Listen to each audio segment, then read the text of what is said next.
वक्फ act में बदलाव के खिलाफ शुक्रवार 4 अप्रैल 2025 को सुप्रीम कोर्ट में पहली याचिका दाखिल हुई।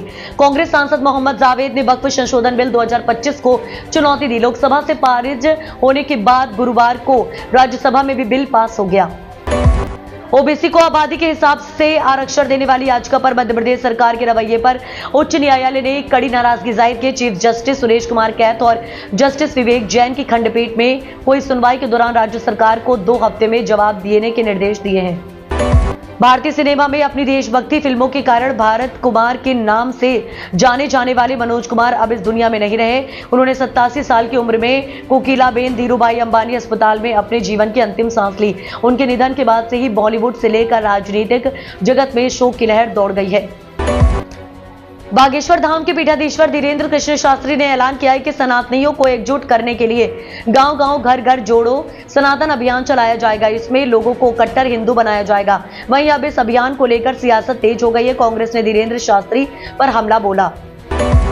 विकी कौशल की फिल्म आज फाइनल उन फिल्मों की लिस्ट में शामिल हो गई है जिन्होंने बॉक्स ऑफिस पर 50 दिन बिताए। पिछले 2-3 सालों की फिल्म पर नजर डाले तो इस लिस्ट में रणवीर कपूर के एनिमल, शाहरुख खान की जवान, पठान और श्रद्धा कपूर स्टारर स्त्री 2 और अल्लू अर्जुन की पुष्पा 2 जैसी फिल्में ही शामिल हैं।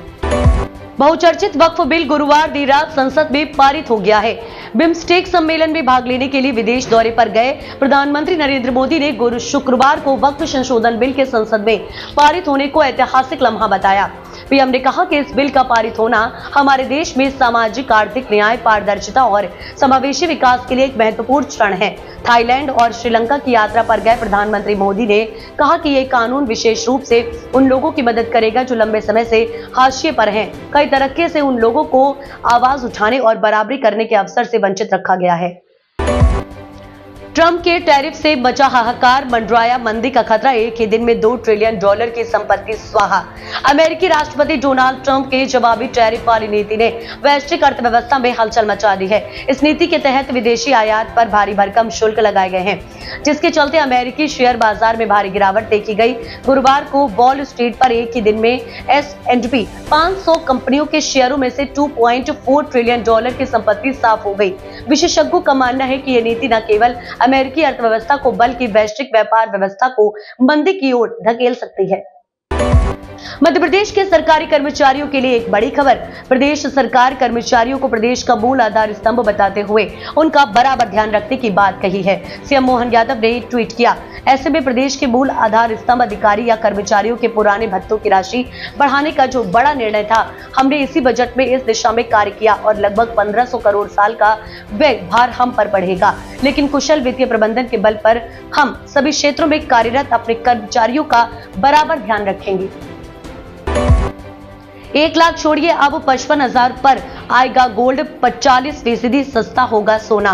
गोल्ड पर जो नई भविष्यवाणी सामने आई है कि वो मिडिल क्लास को एक बार फिर से राहत दे सकता है, उसका कारण भी है। देश के बाजार में गोल्ड की कीमतें 91,400 रुपए की पार चली गई।